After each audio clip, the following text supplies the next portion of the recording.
சிவமகா புராணத்தில் இன்று நாம் கேட்கவிருப்பது சிருஷ்டி தொடங்குதல். சூதமா முனிவரே, சிவலிங்க உருவத்தின் வரலாற்றை நீங்கள் சொல்ல கேட்டு மகிழ்ந்தோம்.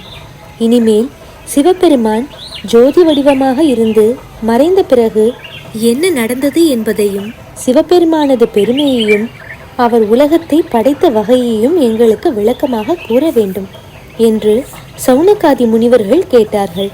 உடனே சூதமா முனிவர், தவஞானிகளே, மகா பிரபுவான சிவபெருமான் மறைந்த பிறகு அன்ன வடிவில் இருந்த பிரம்மனும் வராக வடிவில் இருந்த விஷ்ணுவும் செய்த செயல்களை சொல்லுகிறேன் என்றார்.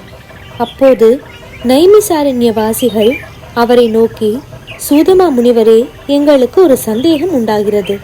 அதை தாங்கள்தான் தயவு செய்து தீர்க்க வேண்டும். அதாவது, பிரம்மாவும் விஷ்ணுவும் அன்ன வடிவத்தையும் வராக வடிவத்தையும் ஏன் எடுத்துக்கொண்டார்கள் என்று கேட்டார்கள். அதற்கு சூதமா முனிவர் சொல்லலானார்.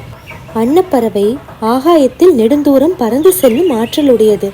மேலும் பாலையும் தண்ணீரையும் கலந்து வைத்தால் அது தண்ணீரை பிரித்து பாலை மட்டும் பருகும் அறிவாற்றல் வாய்ந்தது.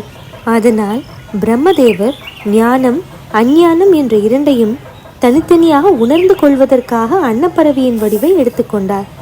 இருந்தபோதும் அவர் ஞானத்தால் விவேகத்தை அடையாமல் இலைப்படைந்து திரும்பினார். வராக வடிவமோ வராக கல்பம் என்ற பிரபஞ்சத்தின் கல்பகால நிர்ணயத்திற்காக உதித்தது. மகாவிஷ்ணு எந்த தினத்தில் வராக உருவத்தை ஏற்றாரோ அந்த தினம் முதல் அந்த கல்பம் வராக கல்பம் என்று வழங்கலானது. அன்ன உருவத்தையும் வராக உருவத்தையும் அடைந்த பிரம்மா விஷ்ணுவின் விஷயத்தில் வியப்படைவதற்கு ஒன்றுமில்லை. ஏனென்றால் சிவனின் சித்தப்படியே அவர்கள் இந்த உருவத்தை எடுத்தனர். முனிவர்களை பார்த்து சூதமா முனிவர் கூறினார், இனிமேல் நடந்தவற்றை கேளுங்கள் என்றார். சிவபெருமான் விஷ்ணுவுக்கு அநேக வரங்களை கொடுத்துவிட்டு, பரந்தாமா, யார் உன்னை எந்த இடத்தில் பார்க்கிறார்களோ அந்த இடத்தில் உள்ள அனைவருமே அப்படி நடப்பதால் உன்னை மதிக்கவும் துதிக்கவும் செய்வார்கள். பிரம்மன் படைக்கும் உலகத்தில் எப்போது துக்கங்கள் உண்டாகிறதோ அப்போது நீ அந்த துக்கத்தை நீக்கி உலகங்களை காப்பாய். நானோ ருத்ரமூர்த்தியாகி உலகங்கள் அனைத்தையும் அழிக்கும் சங்கார தொழிலை செய்வோம். இதில் சந்தேகம் வேண்டாம். விஷ்ணுவே, நீயே எம்மை தியானிக்கத்தக்கவன். நான் பற்பல வடிவங்களோடு விளங்குவதால் உனக்கும் எனக்கும் சிறிதளவும் பேதம் உள்ளதாக நினைக்கக்கூடாது என்று கூறிவிட்டு பிரம்மதேவரையும் மகாவிஷ்ணுவையும் தன் திருக்கரங்களில் பற்றி கொண்டு, உங்கள் இருவரையும் எமக்கு சமமாகவே உலகத்தார் தியானிப்பார்களாக. நீங்கள் இருவரும் சகல மக்களுக்கும் பிராணரூபமாக இருப்பீர்களாக. பிரம்மனே, 4000 சதுர்யுகங்களை ஒரு தினமாக கொண்டு 100 ஆண்டுகள் ஆகிய உன் ஆயுள் வரை முக்குணங்களுடன் கூடிய பிராணிகளை படைக்கும் தொழிலை செய்து வா என்றார். அப்போது விஷ்ணுமூர்த்தி மிக மகிழ்ச்சியுடன் சிவபெருமானை வணங்கி, சிவபெருமானே, உங்கள் கட்டளையை ஏற்று செய்ய ஆவலாக இருக்கிறேன். இருந்தபோதும் எனக்கு ஒரு விண்ணப்பம் உண்டு. தாங்கள் தயவு கூர்ந்து அதை கேட்டருள வேண்டும். எப்போதும் நான் உங்களை தியானிக்க வேண்டும். உம்மை துதிப்பதில் இருந்து என் மனமானது நொடிக்காலமும் பிரியாமல் இருக்க வேண்டும். என்னிடம் பக்தி உள்ளவனாக இருந்தும் எவன் ஒருவன் உங்களை திட்டுகிறானோ அவனுக்கு நரகத்தையே இருப்பிடமாக கொடுப்பேன். இது நிச்சயம். எவன் உங்களின் பக்தனோ அவன் என்னையும் பக்தி செய்கிறான் என்று நான் மகிழ்ச்சி அடைவேன். உங்களால் என் மகிமை வளர்ந்தோங்கியுள்ளது என்று கூறினார். சிவபெருமானும் பெருமகிழ்ச்சியுடன் அங்கிருந்து மறைந்தார்.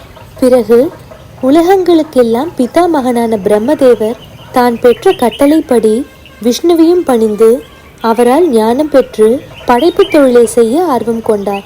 உடனே மகாவிஷ்ணுவும் அங்கிருந்து மறைந்து போய்விட்டார். முன்பு எந்த ஜலம் உருவாக்கப்பட்டதோ அந்த ஜலத்தில் பிரம்மதேவர் அஞ்சலி ரூபமாக தமது வீரியத்தை வெளியிட்டார். உடனே அந்த ஜலத்தில் 24 தத்துவங்களோடு கூடிய அண்டம் உருவாயிற்று. முனிவர்களே, அநேக வகையான ஆதாரங்களால் பிரகாசமாக இருந்த அந்த அண்டம் ஜடரூபமாக இருந்தது. அதை கண்டதும் பிரம்மன் சந்தேகம் கொண்டு விஷ்ணுவை தியானித்த வண்ணம் 12 ஆண்டுகள் கடும் தவம் செய்தார். அதை கண்டு மகிழ்ந்து மகாவிஷ்ணு அவர் முன்னால் தோன்றி, பிரம்மனே, நீ விரும்பும் வரத்தை கேள், கொடுக்கிறேன் என்றார். அதற்கு பிரம்மன் அவரை நோக்கி, எந்த படைப்பை செய் என்று சிவபெருமான் எனக்கு கட்டளையிட்டாரோ அந்த படைப்பை என்னால் செய்ய முடியாமல் அந்த படைப்பும் ஜடமாய் போய்விட்டது.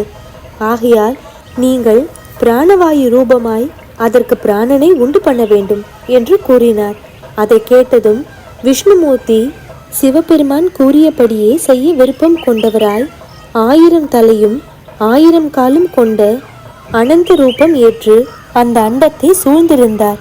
இவ்வாறு சூதமா முனிவர் நைமிசாரண்ய வாசிகளுக்கு கூறினார். சிவபெருமானின் பெருமைகள் என்றென்றும் தொடரும். ஓம் நம சிவாய.